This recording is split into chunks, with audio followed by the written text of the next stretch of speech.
So few people in this world can say that they have lost $50,000 in the course of their work, but I did. And it was my fourth fight with the UFC. I was in Australia. So my debut in the UFC was against Tom Watson, not the golfer. That would have been a good fight though. And dude swings hard.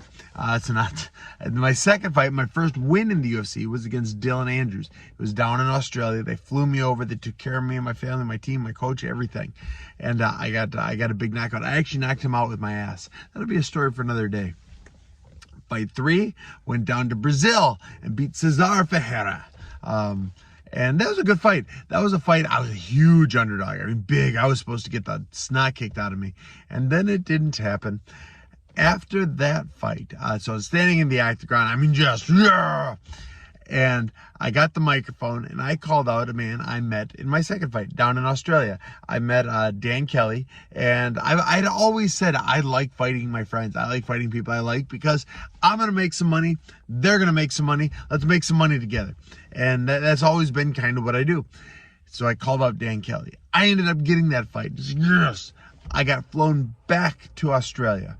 Now, this was before Reebok, so we could do our own sponsor stuff. Now, I've always said I've always been a fan of the Reebok deal. It's helped me out from the beginning. Getting sponsors has always been difficult. So you hire somebody to get sponsors, but then you have to pay them part of the sponsor. It's always been far easier and far more profitable for me for the Reebok deal, or now the Venom deal. So anyways, I get flown over there. I had to do all of my own, research and development for sponsorship. I had management. They got me some too, but overall I made about $5,100 for that fight. I was the main event on Fight Pass, and I was fighting the undefeated 14-0 Dan Kelly. So it was really, I was stoked. I was stoked for this. And this was, Fight Pass had just been around, and I was the main event of Fight Pass. So I got my own little Fight Pass poster, and I was really excited about that. It was, you're climbing up the ranks. I'd won my last 2. I was about to win number 3, and I was just going on. So back to the sponsors. So the sponsors, what most people don't know is that the UFC fighters, we don't get sponsored by Nike or, Jack Daniels or the big companies. I mean, Conor McGregor will, John Jones will, but a Smiling Sam at the beginning did not get those kind of sponsorships. No one did. They all thought they were worth it, but we didn't get many of them. So, but what we do get is we get a little spot on our butt that our friends, our family, and local businesses love to support us. So if you are a fighter out there, a young fighter looking for sponsorship, talk to friends of the family, talk to friends of the gym. It's a tax write-off for them. I don't know how much money a little print on my butt is gonna bring you, but I do know whatever it does, it's good advertisement. You can write the whole thing off and go that route. So anyways, one of the friends of myself, Brian DeMint is his name, he owns a company. He's also a friend of the gym. He owns a company, and it's Perfect Tan. Perfect Tan Light Therapy is still in business today, and it's actually, they keep growing. I think they've got 3 or 4 now. But he was a huge help, especially as I was breaking into the UFC.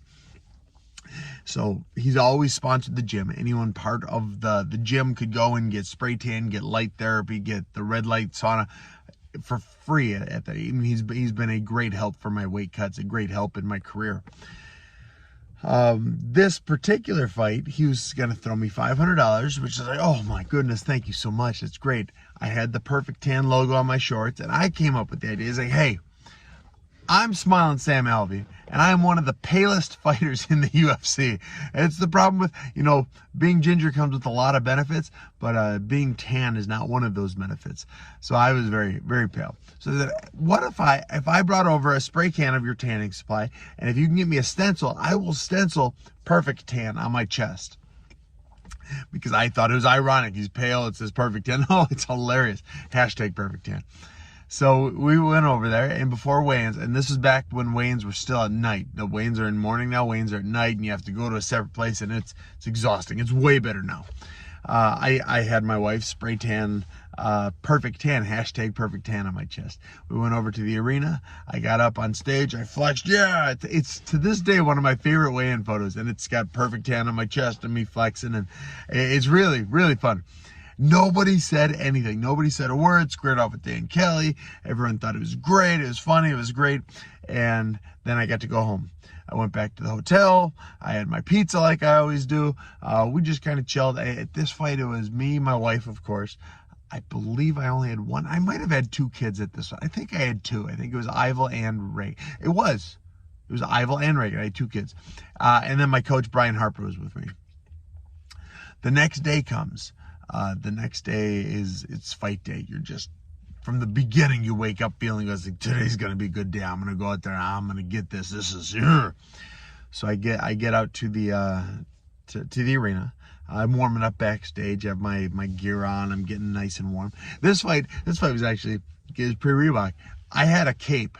I had from the movie 300. I had King Leonidas' cape, and so I had that, and I fanned it out, and I had the sponsors on the inside of my cape, so I didn't have a banner. I wore a cape for it, and it was probably more work than I should have done, but it was a lot of fun. And I got to walk to the cage wearing a cape, so that was cool.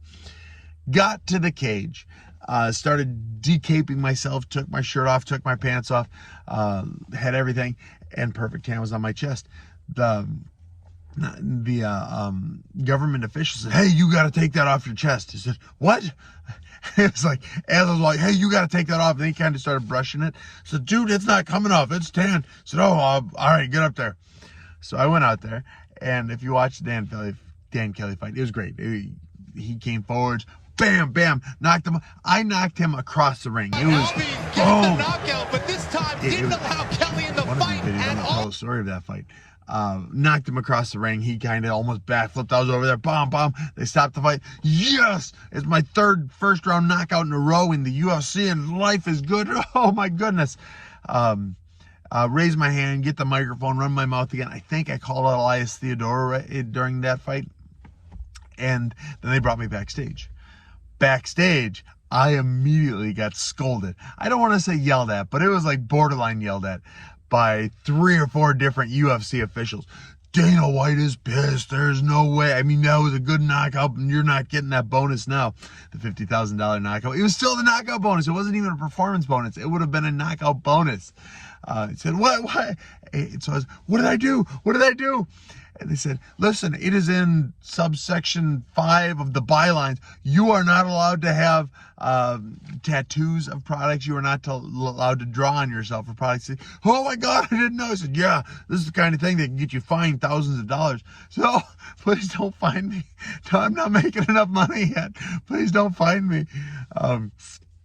And so they didn't fine me. They didn't. They could have. They would have been within their rights to fine me because I signed the contract. I just didn't remember reading that part of it and didn't realize that would have been against it. But they did say, you're not getting that bonus. It is not, we're not awarding you that $50,000 bonus. I was like, oh my goodness. Oh, that would have been my second bonus in a row. UFC likes doing that. If you win a bonus once, you're going to win it more times. And that would have been my second time in a row winning 50 grand. And I joke now. He said, by the time I'm dead, by the time this life is passed on for me, I will, I will have gotten $50,000 worth of this story. I will have been able to tell it enough times and entertain enough people that I'll have earned the 50 grand. But it's been about 9 years now. I'm not there yet. I still would have preferred that 50 grand. But they never brought it up again. Backstage, they yelled at me 4 or 5 times, but then they never got brought up again. Man, and I was so lucky that they didn't actually fine me because they could have. Since then, I've gone and read, and apparently people used to shave arrows into their chest hair against the rules. Can't get tattoos of, Eat at Joe's or Pepsi or anything like that. You can't sponsor yourself like that anymore. And yeah, you can't get Perfect Tan written across your chest. Brian DeMint, the owner of Perfect Tan, he said, don't worry, Sam. Don't worry, Sam. I appreciate what you did. And to this day, 10 years later, it is the most famous weigh-in photo I've ever taken. It gets used everywhere. He said, don't worry, Sam. Don't worry, Sam. You will get $50,000 of free tanning. So that's what's going to happen. And you're gonna look great for the rest of your life. He said, oh, well, thank you so much. That's wonderful. So now every time I fight, I get perfect. I get spray tanned. And the UFC doesn't even know I'm laughing at it in my head, but every fight I show up to fight week and I'm spray tanned. So a lot of you guys saw this last, fight week, my hands were, it's still wearing off, but you can still see it. My hands were just bleached 2 different colors because the spray tan. It doesn't go well on the hands, but it goes well everywhere else. And I didn't wear the gloves like I should have. So everyone noticed particularly this time. But that is where that comes from. It is an inside joke between me and Brian Dementa, I guess. And every time I fight, I'm gonna be perfectly tanned, not just tanned, perfectly tanned. So hey guys, tell me in the comment what's the most money you have ever lost. Has it ever been $50,000? Lawsuits don't count, but I would love to hear your lawsuit story too. Hey, tag a friend, keep following along. I have, like I said, I hit 1,000, so I'm giving away this hat. I just have to figure out how to find who's following me. One of the first 1,000 people to have followed me will be getting that, and I'm going to be giving away so many more autographs here in the upcoming weeks. So please like, comment, share, and yeah, I love you guys. Thanks for joining me on this ride. And remember, fellas, never don't smile.